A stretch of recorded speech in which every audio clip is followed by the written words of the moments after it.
Welcome back, lovelies! My name is Brittany and you've reached my channel, Brittany with Love, where we discuss all things music related. Today you're tuning into my monthly recap video, where I discuss all my thoughts on the latest releases. Because there are so many albums released every month, I can't get to every single one. So if you don't see your fave's newest release in this video, please leave their name and album title in the comments and you may see it come up in a future episode. Don't forget to like the video if you enjoy it, subscribe if you want to see my face pop up on your screen every week, and if you want to see my channel grow, please share this video with a friend. If you don't want to see every review, that's fine. I have timestamps in the description box and you can find them on the screen. Alright, on to the reviews. First up is Father Figure by Bellion. This album felt like a huge love letter. A love letter to his wife, to his parents, to his children, to his younger self. Rediscovering himself in this new stage of life, fatherhood. Looking back on his childhood and how he was raised, to now figuring out what kind of example he wants to set for his own children. Themes include love, legacy, and family ties. My favorite songs are Why, featuring Luke Combs,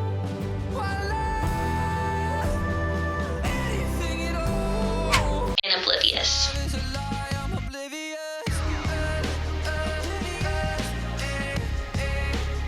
Lotus by Little Simz could be split up into two categories. One half being about her relationship to others, and then the other half her relationship to herself. The album starts with Little Simz being completely transparent about how a close collaborator borrowed money from her and did not pay them back, and has thus made her broke. But even in the midst of all this legal trouble, she may have found a partner that she wants to settle down with.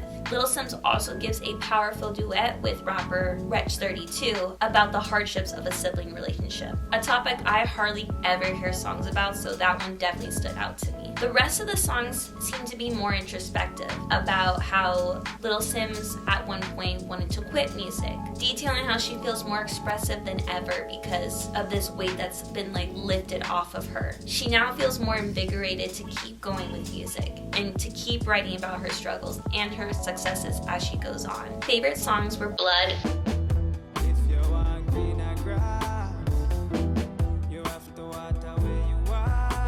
and Free. Fears keeping true information withheld. I think fear can be exposed in abundance of wealth, and then creeps in when you're not loving yourself. Now for Lethal by Rico Nasty. Before this album, I could not name one Rico Nasty song, so Lethal was my introduction to her sound and her voice. It was nothing like I expected. This album could be categorized as like a rap adjacent album because she's definitely a rapper in her flow, but the melodies and the beats are definitely rock inspired. That tone took over the whole album. What I found out about Rico through this album is that she has a fun spirit to her, willing to take risks, and is maybe adventurous. But underneath the screaming vocals and the black attire, she may just be a lover girl underneath it all. She's confident in who she is and knows her worth. Favorite songs are Can't Win 'Em All,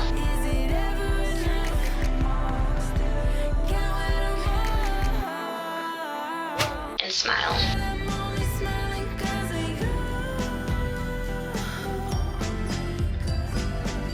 Next up is Automatic Deluxe by the Lumineers. The original album was released in February 2025, but the deluxe tracks weren't released until June 2025, and I heard everything for the first time in one go.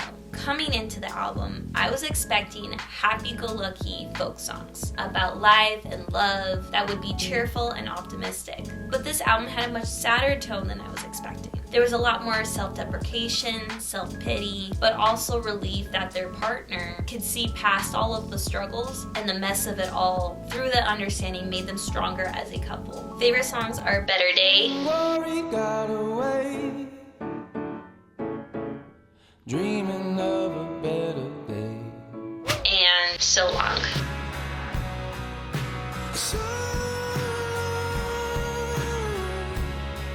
Virgin by Lorde might be the most cohesive album I heard this month, even though it covers so many topics like body dysmorphia, sex, eating disorders, love, expectations of self, and gender identity. among other things. Lorde was just truly being herself, vulnerable, and transparent about her struggles and how they have shaped her. Everything comes together through her lyrics though, connecting each song to one another. I definitely feel like I know Lorde way better after hearing this album. This album felt like it got really deeper into her personality, and I really appreciated that aspect of it. Coming into the album, I thought that Lorde was just like a sad girl pop artist, but this album showed that she is multi-layered, has a lot to say. She was just digging deep and getting to her roots on this album. Actually facing that person she sees in the reflection, accepting who she is on the inside, and wondering what that acceptance will feel like once she feels it more fully. Favorite songs are If She Could See Me Now,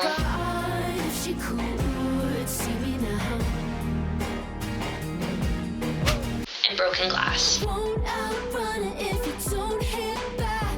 It's just a broken glass. I Quit by HAIM is the album based on nostalgia. Nostalgia for your childhood, nostalgia for a failed relationship, nostalgia for an old version of yourself that no longer suits you. But it's not just in the lyrics that you'll find this theme of nostalgia, it's even in the melodies, which felt reminiscent of pop music over the last 30 years, with mostly grunge progressions and folksy vocal tones. A big chunk of the album is focused on a failing relationship, wondering whether it's time to quit it or maybe trying to do more work to save it. Favorite songs are Cry I just cry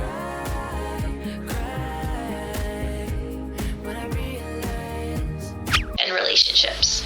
there's no one to blame. I think I'm in love, but I can't stand fucking relationships. Princess of Power finds MARINA unlocking this new version of herself. Through video game sound effects, she keeps leveling up through each song, unlocking the topics like love, self-acceptance, sexuality, and female empowerment. The title is actually a nod to the 80s animated character She-Ra, Princess of Power. Through each song, she accepts herself more and more until she reaches the end and defeats the final boss. Favorite songs are Cupid's Girl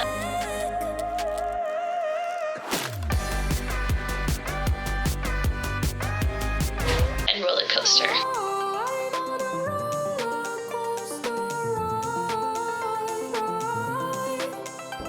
Yes, the TikTok influencer turned pop star Addison Rae debuts Addison this month. I wasn't a fan of the singles until Headphones On was released, and I watched its music video, and it's probably gonna be one of my favorite songs of the entire year, to be honest. I thought that song was such a gem, and I was excited to see if I could find more gems on the album. What I did discover was a girl in a state of manifestation and exploration. She's finding herself right now, learning how her parents' divorce has altered her views on love, but also being open to possibilities and opportunities both through in love and in her career. This album also felt like a nod to her younger self, pretty much saying, hey, I have accomplished my childhood dreams. We did it. Her and her younger self. I didn't exactly love this album as a whole. I definitely see potential in her, and I would love to see where she takes her music in the future. Addison was a solid debut and definitely showcases who she is. Favorite songs were Headphones On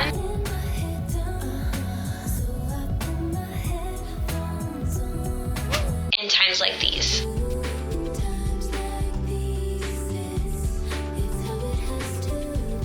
Order Chaos Order by Calum might be my favorite album release of the month. I say that because I saved almost every song on this album, which I definitely didn't see coming because I wasn't even anticipating this release. Going into the album, I was aware that Calum was a member of the band 5 Seconds of Summer, but I was not familiar with any of the individual members or of their music outside of their singles, which I think might have been a good thing. There was no expectations going into the album. There was no way for me to be let down. What I did find was a strong vocalist, singing themes of love, regret, self-reflection, and healing, discussing his shortfalls in himself and in his relationships, both friendship and romantic. Favorite songs are Don't Forget You Love Me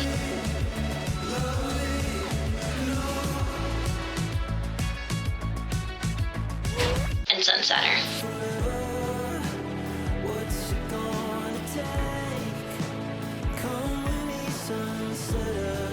Melodrama by Lorde was my throwback album of the month. listening and reacting to it for the first time in anticipation for her newest release. If you want to see my reaction to Melodrama, I will be carding that above. An iconic album from 2017 that shaped the pop culture scene during its time. This album turned out to me not as sad as I thought it was gonna be, considering the title of the project, but more filled with songs about self-pity, substance abuse, and heartache, but actually ends on a surprisingly optimistic note. This album showed me Lorde's outlook on love, both in romantic relationships and in herself, during this time of young adulthood. My favorite songs are Sober, Ain't a pill that could touch our rush. But what will we do when we're sober? and Liability. You're a little much for me. You're a liability. I Forgive You by Cynthia Erivo was my least replayed album of the month. Not to say that it was bad, but that it just wasn't my cup of tea. This album requires intentional listening. It feels meditative but not preachy, reflective with sad undertones that I'm just not personally connecting to at this time. I fully embraced Cynthia's almost perfect vocal tone, but I felt disconnected in the lyrics. Also, it's the longest album I listened to this month, with a runtime of 1 hour and 3 minutes, with 20 different songs. Definitely feels like we were just repeating old sentiments, just with different melodies, never really evolving production-wise or story-wise. I feel like I learned more about her partner and her relationship than I did about her. But if you enjoy gospel-inspired music about love and forgiveness put into a multi-ballad album, then this project was made for you.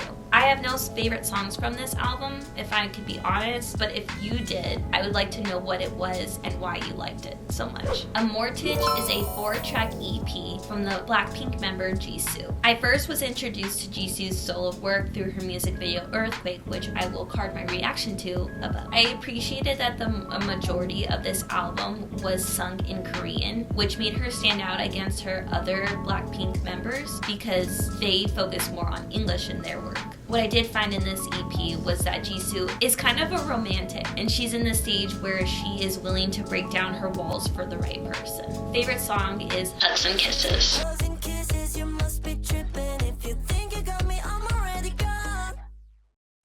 SUPERBLOOM is a 5-track EP from the 5-member band Weston. My introduction to this band was through the song Pairs from their first EP released back in 2022. SUPERBLOOM focused on the struggles of being in a relationship that seemed to be coming to an end due to insecurities. This band shows off their heavy production style in this EP that almost feel introspective as lyrics were. Vocals on point, of course, with each member getting a good chunk of the song in every song, so you get to hear all of their voices in each song.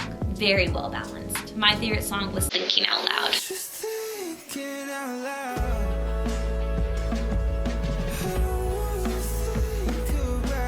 Now that June has come and gone, I will give you a heads up to what I'll be listening to in July 2025.